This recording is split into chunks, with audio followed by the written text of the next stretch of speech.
This is one of those fun builds that is absolutely necessary for any shop. Using a 3/4 inch 4x8 sheet of plywood and ripping it exactly in half. So I'll have two sides that are 2 feet wide by 8 foot long.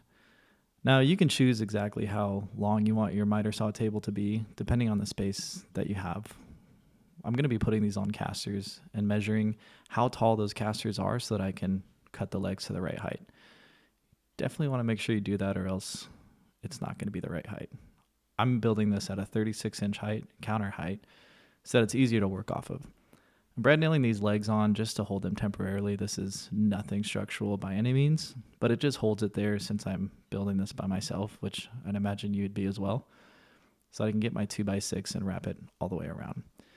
Now, something to mention, I'm going to be using framing nails to nail this together.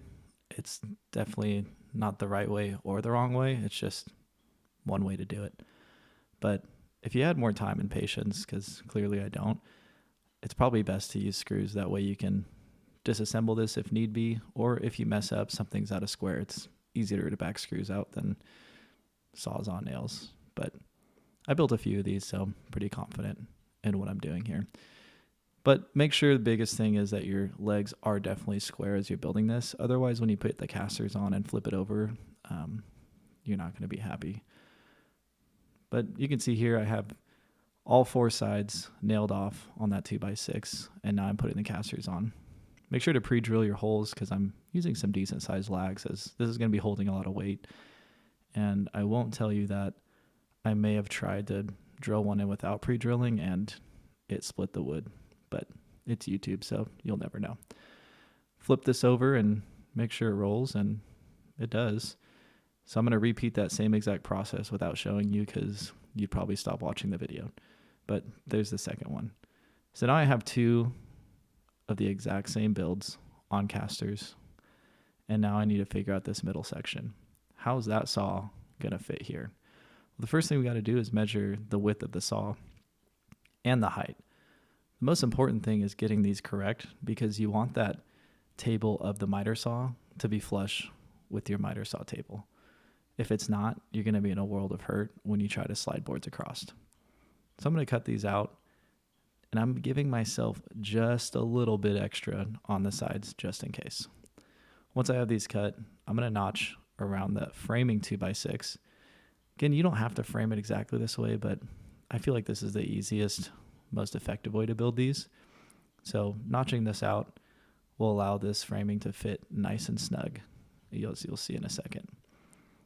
Using a jigsaw to notch out these corners, and then again, I'm going to nail them directly to the framing.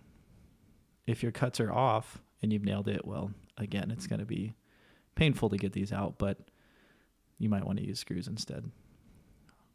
I, however, have no patience, like I mentioned, so I'm just going to nail all this together and hope that it works.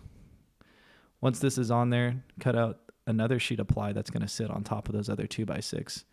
Make sure you factor that in when you're putting that bracing up as well in your measurements. Now it's time to see if it fits.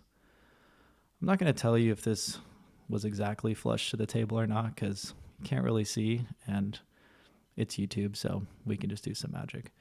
But as you can see, it works. And this is a new Bosch 12-inch saw that I picked up, and I do think it has one of the nicest actions. You can see right here how easily that arm just slides out versus the rails.